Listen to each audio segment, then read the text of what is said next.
I just got back from Africa like 2 days ago, so if I'm rambling on, it's because I'm jet lagged. I just got back from South Africa. It's a beautiful country, but there are places there with terrible poverty that need help.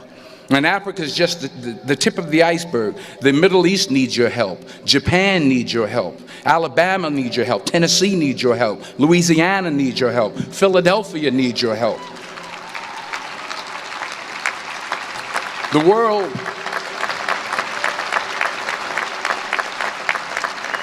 The world needs a lot, and we need it from you. We really do. We need it from you young people. I mean, I'm not speaking for the rest of us up here, but I know I'm getting a little grayer. We need it from you, the young people, because remember this. So you got to get out there. You got to give it everything you got, whether it's your time, your talent, your prayers, or your treasures. Because remember this. You will never see a U-Haul behind a hearse.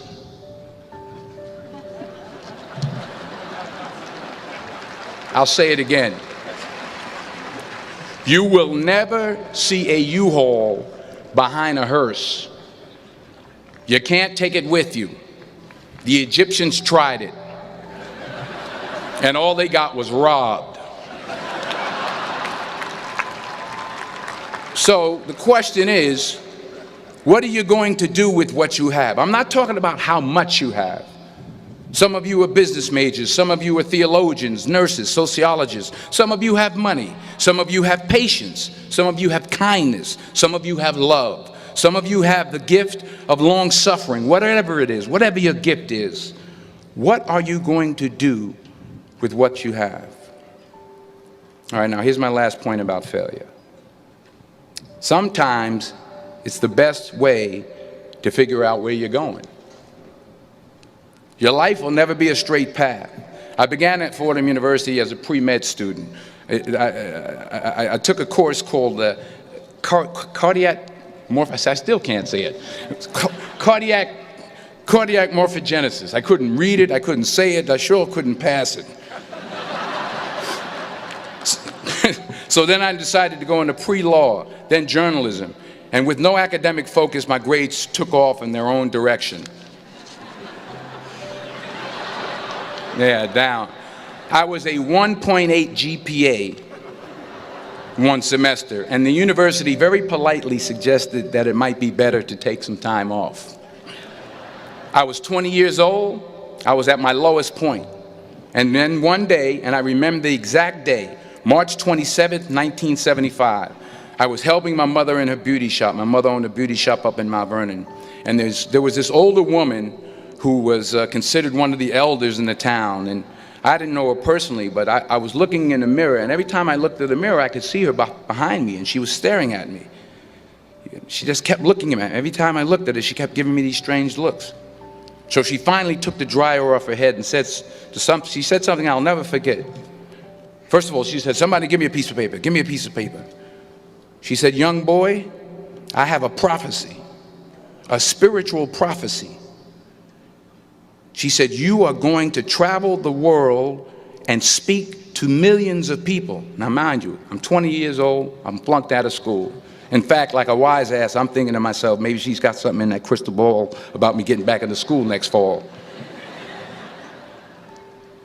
But maybe she was on to something, because later that summer, while working as a counselor at the YMCA camp in Connecticut, we put on a talent show for the campers. And after the show, another counselor came up to me and asked, "Have you ever thought about acting? You're good at that." So when I got back to Fordham that fall, I got in and I changed my major once again for the last time. And in the years that followed, just as that woman prophesied, I have traveled the world and I have spoken to millions of people through my movies. One more page, and I'll shut up. Let me conclude with this one final point, and actually the president kind of brought it up. It has to do with the movie Philadelphia. She stole my material. Many years ago, I did this movie called Philadelphia. We filmed some of the scenes right here on campus. Philadelphia came out in 1993. Most of you were probably still in diapers. Some of the professors too. But that cracked me up. But it was a good movie. Rent it on Netflix. It's a good movie. Rent it. I get 23 cents every time you rent it, please. Rent it. True. Parents up there, rent it. Netflix, please. Tell your friends too. It's about a man played by Tom Hanks who's fired from his law firm because he has AIDS. He wants to sue the firm, but no one's willing to represent him until a homophobic ambulance chaser lawyer, played by yours truly, takes on the case. In a way, if you watch the movie, you'll see everything I'm talking about today. You'll see what I mean about taking risk or being willing to fail. Because taking risk is not just about going for a job. It's also about knowing what you know and what you don't know. It's about being open to people and to ideas. In the course of the film, the character I play begins to take small steps, small risks.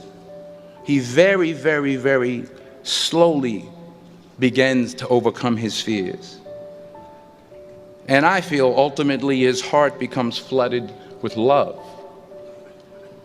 And I can't think of a better message as we send you off today. To not only take risks, but to be open to life, to accept new views, and to be open to new opinions, to be willing to speak at a commencement at one of the best universities in the country, even though you're scared stiff. While it may be frightening, it will also be rewarding. Because the chances you take, the people you meet, the people you love, the faith that you have, that's what's going to define you. So members of the class of 2011, this is your mission. When you leave the friendly confines of Philly, never be discouraged, never hold back, give everything you got. And when you fall throughout life, and maybe even tonight after a few many glasses of champagne, remember this: fall forward. Congratulations, I love you, God bless you.